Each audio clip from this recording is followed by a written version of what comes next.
I got 2 bottles of water up here. I think people are like sick of hearing me struggle. I think it's inappropriate as a Duck fan to talk about football in church.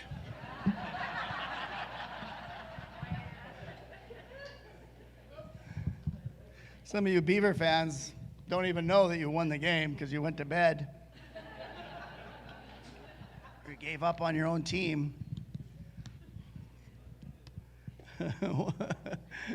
I hope you had a good time at Thanksgiving. It's not, like Lila said, it's not always an easy time. I mean, sometimes family gatherings are a little intense and a little interesting.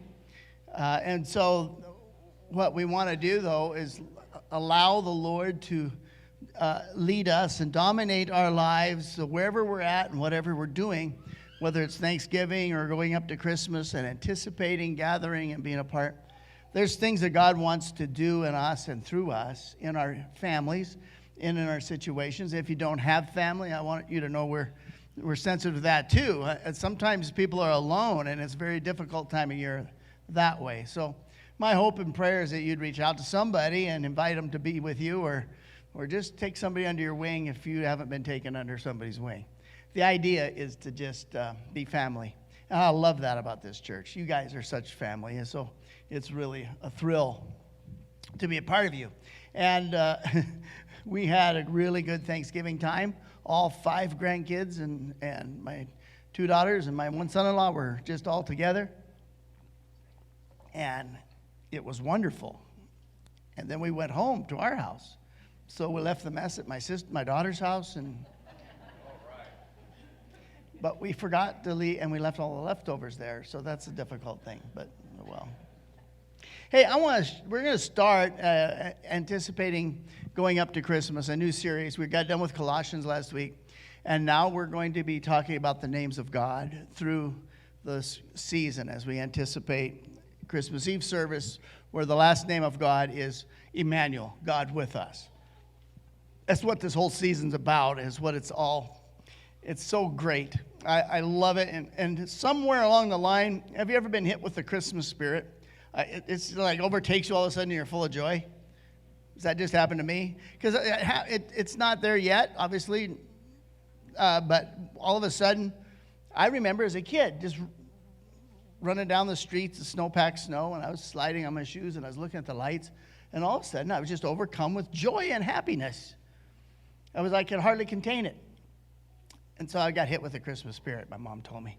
Said, that happens. You're just kind of aware of it all of a sudden. And I hope that happens to you. And I hope we get into a place where we're really excited. Now I'm going to share about the name of God, Adonai El Roi, which is it's the name of God that he sees us and that he knows us. The story that I'm going to share is a little bit of a difficult story. It's a tough story. It's about Hagar, the slave of Abram and Sarai. Now, this was before Abram's name was Abraham, and before Sarah's name was Sarah. It was Sarai. I like Sarah better.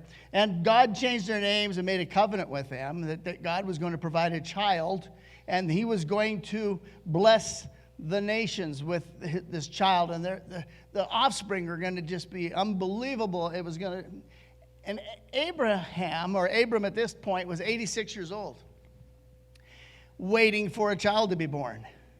Not the easiest thing to do, and the older I get, the weirder that is.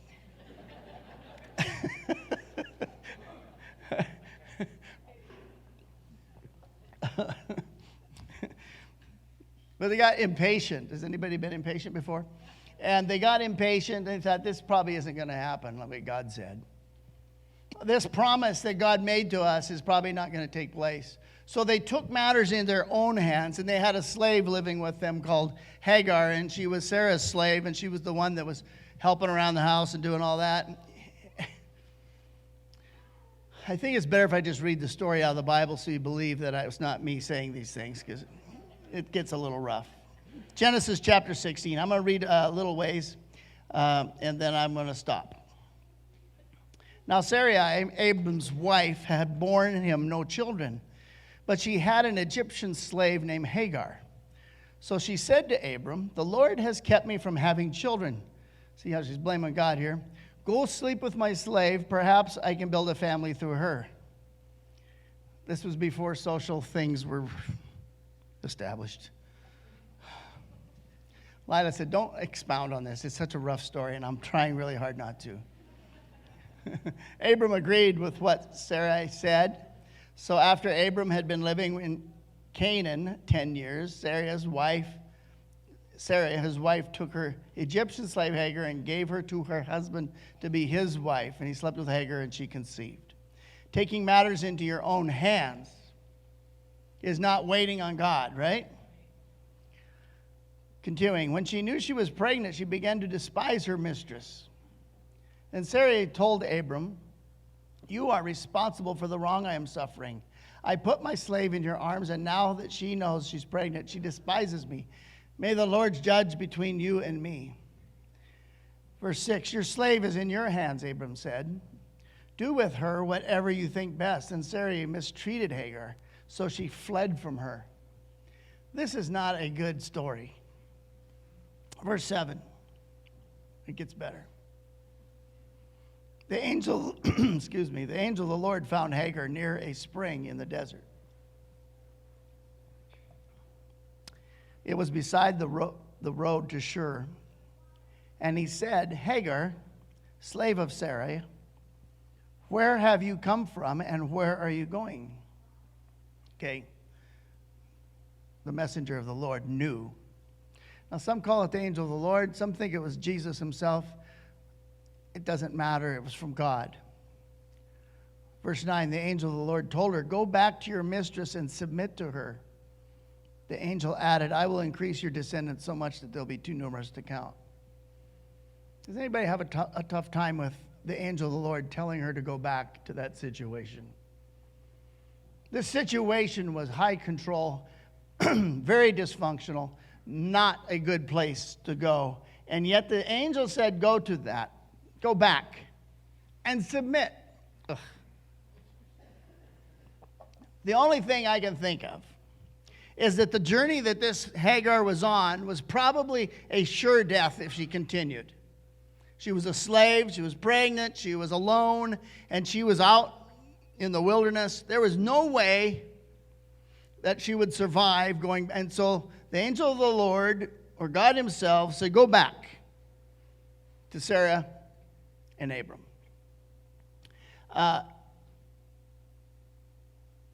Verse 13. She gave his name to the Lord who spoke to her, "You are the God who sees me." For she said, this is Hagar talking, "I have now seen the one who sees me." That is why the well was called Beer Lahai Roya. It's still there between Kadesh and Bered.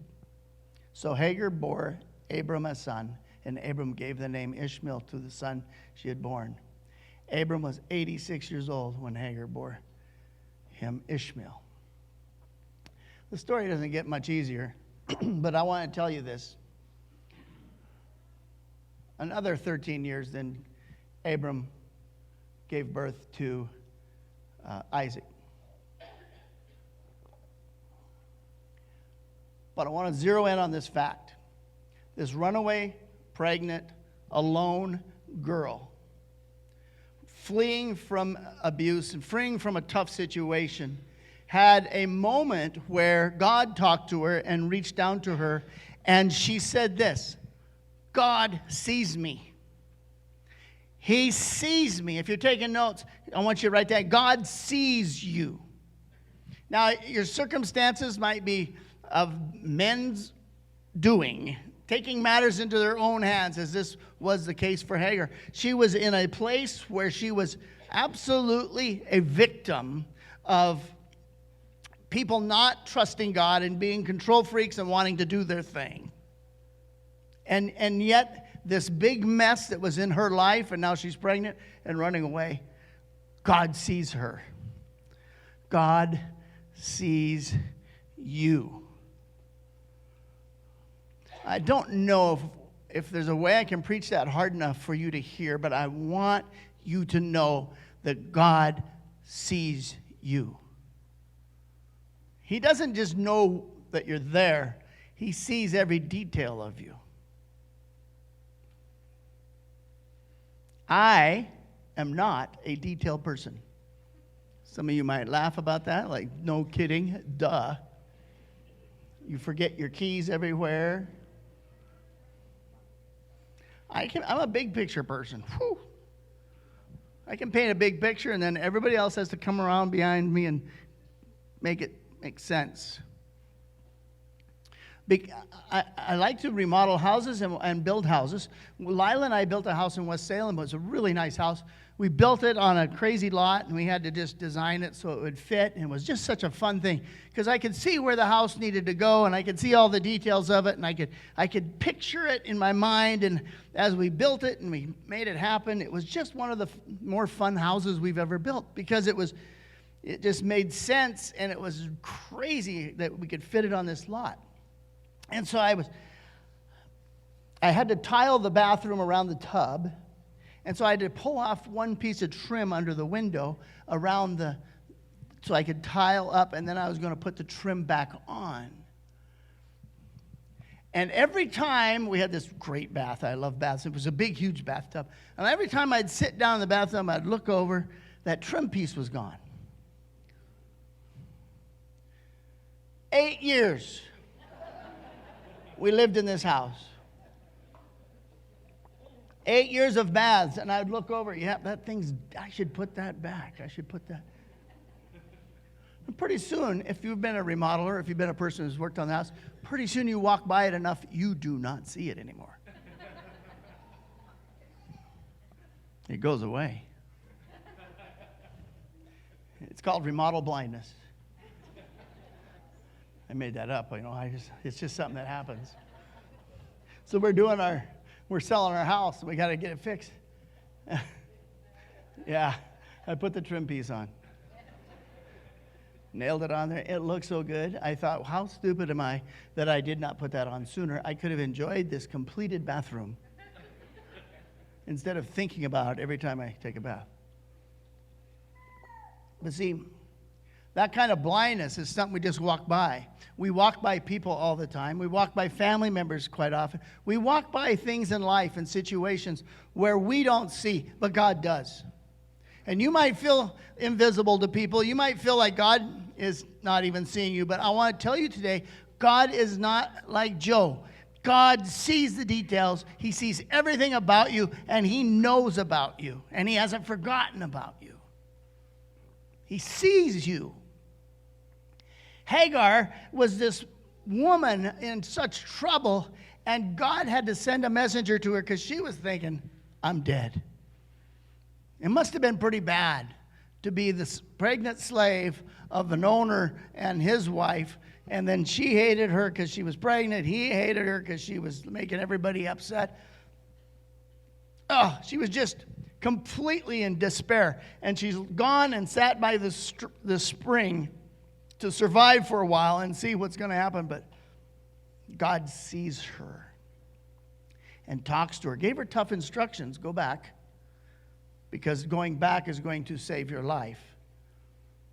But she obeyed because God sees her. See, when you know God sees you, it'll change how you live.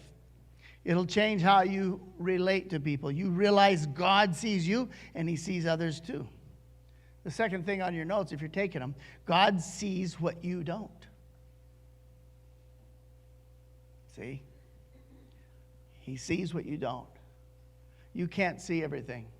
The omnipresence, omniscient God, who knows everything and sees everything, is a great comfort to us, unless we're living terrible lives.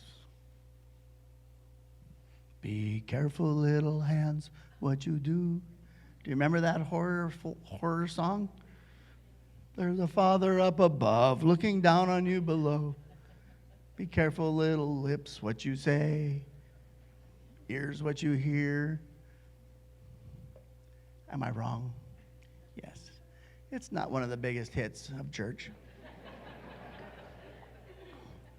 But I remember, I like Pulled Together better. But anyway, I think we misunderstand that God sees us so that He can get us. That's not why God sees you. He sees you and the details of your life so he can bless you. I love what Bo said. We didn't even talk about this. He just got up and just started preaching the best part of my sermon, where he got up and talked. Jesus looked on the widow who gave the money. He didn't look at the money. He looked at her heart, and he loved her heart. See, God looks at your heart, and he loves your heart. He loves the fact that you have a heart to care. And even if you're in a situation like Hagar and you're alone or you're in a bad, tough part of life, he sees you and he loves you and he sees what you cannot see. I lost a friend 1.5 years ago. And some of you know this because it was right after I preached here, we went home and discovered that he was swimming with his young son and he drowned. His name was Soxon. He was Cambodian. Worked for me for 4 years. Wonderful friend, wonderful guy. I got to baptize him. He loved Jesus. And he drowned. And drowning is a hard thing for me because I almost drowned one time. I almost did. I was 25 years old. I was in Lake Francis, which is a big, huge man-made lake on the east side of the Rockies. And the wind comes off of the Rockies and blows sometimes 60, 80 miles an hour just without a notice. And we were swimming in the afternoon, and there's an island out in the middle, and it's where we parked the boat, and then it was blowing, and so we're kind of huddled behind the trees. It blows a lot where we were in Montana. And the wind came off and started blowing the waves, and the swells were just so high. My friend, Sione Tulimayao, who was my Tongan worker, I have a lot of international workers, I guess, but Sione Tulimayao came from Tonga, where my sister was a missionary, Nancy Janie, and led him to the Lord. He was basically a gang member, and he was tremendous athlete, and he would swim from island to island. So he said, "Come on, Joe, let's go out." And that's, yeah, no big deal. I'm with you. So we go out there, and I had a cold. And we're out there, and the wind is blowing, and the wind grabbed the big inner tube and ripped it out of Sione's arms. And it landed in the water, and the wind was blowing, and it was moving away. And so we thought, yikes. The people on shore look real little because we're way out there. And the waves, we couldn't see the shore unless we're on top of one of the swells, and then we go down. So it was really rough. We couldn't hear because the wind was blowing. So we swam for that thing. We swam as hard as we could. We almost got to it. And the wind picked it up, and just like a little donut, rolled it across the lake. It disappeared instantly.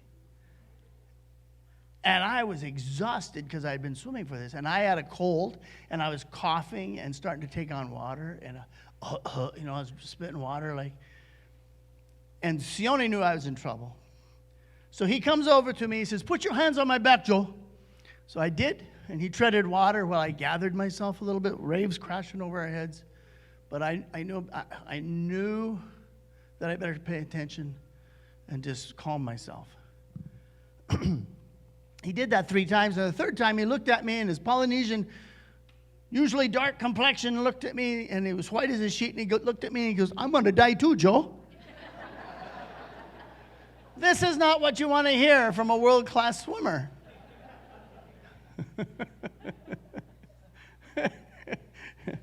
I'm going to die too, Joe. I guess this is it. So my wife, Lila, was home with Noelle, who was just an infant. I was with my brother and my daughter, who was 4. She was on the island. My brother knew I was in trouble, and they were scrambling to get help to us. And he was trying to figure out how he was going to tell his 4-year-old daughter, my 4-year-old daughter, that I didn't make it, because he was sure I wasn't going to. My wife was at home and felt impressed to pray. And not just, she's an intercessor, is what she does. She prays. But this was different. She paced and prayed. Something was going on. There was wrestling going on in the spirit world. And Lila knew she was supposed to respond to this truth and pray. She didn't know what it was. Just pray. And she did. She just paced and prayed. Meanwhile, I was trying not to panic. And I saw if the boat got out there, it was immediately 10, 20, 30 feet away. I couldn't get there. But there was a little cushion that floated just under the surface, and I focused on it. I said, I'm going to try and get to that little cushion. If I can get to that cushion, get it under my neck, I think I'll live.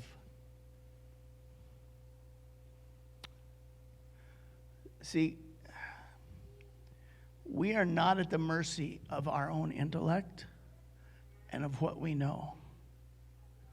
We have a God who sees us, and he sees what we do not see.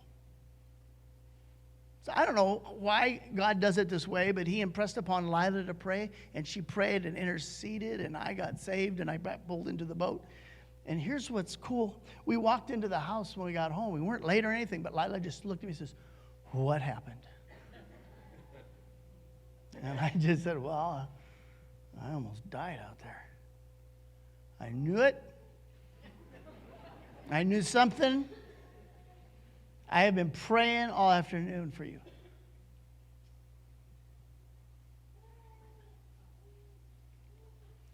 God sees what we do not see. Reminds me of the time Jesus was walking in Luke chapter 8. Jesus was walking and the crowd was just pressing in on him. And there were people just all around him. And the disciples were just like managing the big crowd. And Jesus had to just say for a minute, hey, wait. Who touched me? And they all just said, wait a minute, Lord. Everybody's touching you. It's like, duh. I mean, everybody says, no, somebody touched me. I'll read it. Luke 8:42. As Jesus was on his way, the crowd almost crushed him. And there was a woman who had been subject to bleeding for 12 years, but no one could heal her. She came up behind him and touched the edge of his cloak, and immediately her bleeding stopped. Who touched me? Jesus asked. When they all denied it, Peter said, Master, people are crowding and pressing against you. But Jesus said, someone touched me. I know that power has gone out from me. See, God sees what you do not see. He feels what you do not feel. He is omniscient and omnipresent and all-knowing. He knows the stuff you don't know. And just like the woman, I was focused on that floating device. She was focused on the Lord. And she was moving his direction.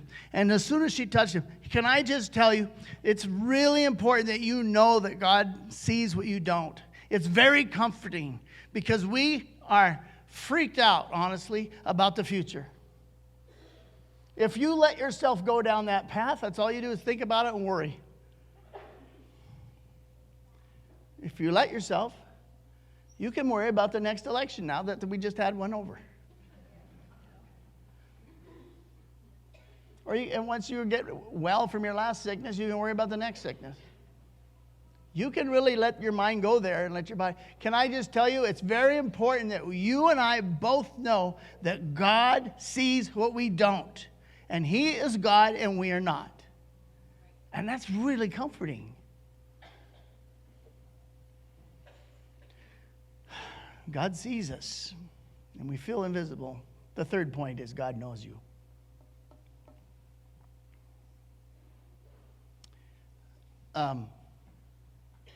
He doesn't just see you, he knows you. He made you. This is foundational to our faith, that we're created and that God has made us. Psalm 139, I'm going to read it for you.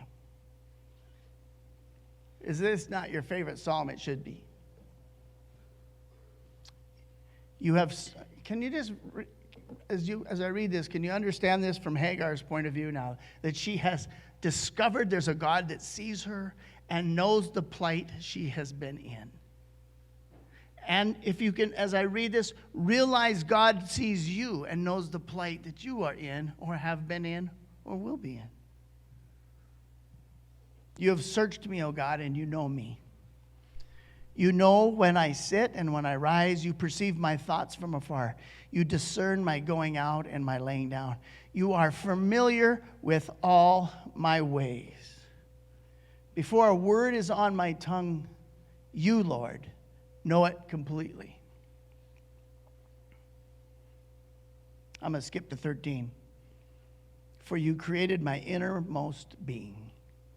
You knit me together in my mother's womb. I praise you because I am fearfully and wonderfully made. Your works are wonderful. I know that full well. Have you ever tried knitting? I did. Knitting is complicated. You have to not miss a stitch. You have to kind of know what you're doing. I always got to the first little row, and then I'd start making a scarf. Then it got worse and worse. Bigger, smaller. If you're a good knitter, that's cool. There are not many of you out there. But it says, God knit me together in my mother's womb. He very detail-oriented God. Not the God that just misses things, just doesn't see things. He's the God that sees everything and knows every detail. He's not going to just go past you because you've been there so much. He's not just going to not see you. He is going to see you and know you because he has put you together stitch by stitch, detail by detail. And some of us think, well, God knows my details. That's not so good. Yes, it is. Because along with knowing every detail of you, he loves you and every detail of you. Hard for us to figure out because some of our details are sketchy and not perfect. In fact, some of us are quite sinful. Dare I say, all of us. And yet God, when he looks at us and he's created us and his heart is for us so much that he would send a messenger to us to say to us,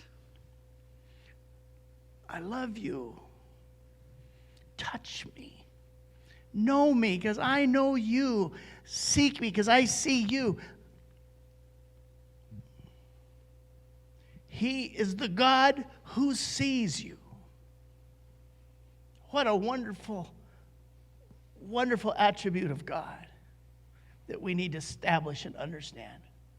See, because sometimes life kind of gets going and we tend to miss things and miss the important things. And I want us as a family here to understand this. God sees you and gets you and knows where you're at. He also knows your neighbors and everybody else who's created. He knows this world.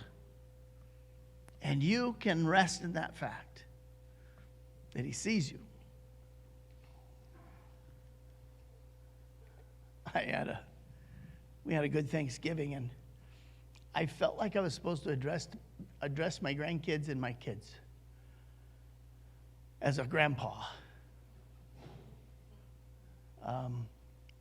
I'm not sure it went very well, but I tried to be obedient to what I thought the Lord wanted me to say. Because when I was 19, my father-in-law, who's now 84, his dad, Mel, who was 74 at the time, gathered everybody together and said, I might not be here next Christmas, so I want to share with you some true things. And he shared about the love of God and how God loves us and wants us to know him. But he also wants us to know that he feels that way about our neighbors and our extended family. And not to just miss them because we're so focused on our walk with God that we forget everybody else around us. No, he wants us to make sure we're aware that he is on this mission of bringing the world to him. And so I kind of said that to my grandkids and felt like I was supposed to. Because I feel so strong in my heart, and I want to share that with you. We are not supposed to just go zipping through life without knowing this true fact. That God sees you and knows you, but he also has a calling on your life to share that with others. To see others. To love others. Let's pray about this for a minute. At the end of our prayer time, we have people on the sides for prayer, and if you need an extra prayer, there's also a prayer room in the back. We want you to take advantage of that. Because sometimes life is overwhelming, and you might have come to church today just like maybe this is your last resort kind of thing, or maybe you feel like Hagar. You're just running from just a bad situation, and you need somebody to help you know God is in the midst of it. And there's people that will pray with you about that. So let's seal this truth with a prayer today. Lord, thank you that you see us. It's your name. It's who you are. And we thank you for that. We ask, Lord, that you would just comfort us with the fact that you go before us and behind us. You hem us in all around. And help us to be like that wonderful lady who just went and pressed in and touched you. And thank you for seeing her and for seeing us. Help us walk this out now in a way that would honor you. In your name. Amen. Could you just remain seated for the first song? Just for the first song, just remain seated.